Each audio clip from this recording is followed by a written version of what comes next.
Hi, ഇന്ന് നമ്മളിവിടെ half double ക്രോഷ്യാണ് practice ചെയ്യുന്നത്.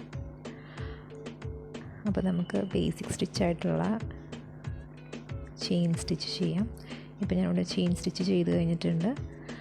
അത് കഴിഞ്ഞ് യാണിങ്ങനെ ടേൺ ചെയ്യണം. അത് കഴിഞ്ഞ് ഫസ്റ്റ് സ്റ്റിച്ച് വിട്ടിട്ട് സെക്കൻഡ് സ്റ്റിച്ചിലോട്ട് നീഡിലിട്ട് യാൺ ലോക്ക് ചെയ്ത് പുറത്തോട്ടെടുക്കണം. അപ്പോൾ നമുക്ക് 3 ലൂപ്പ് കിട്ടിയില്ലേ? ഈ 3 ലൂപ്പിൻ്റെ ഉള്ളിൽ കൂടെ യാണിനെ പുറത്തോട്ടെടുക്കണം. ഇങ്ങനെ വലിക്കാം.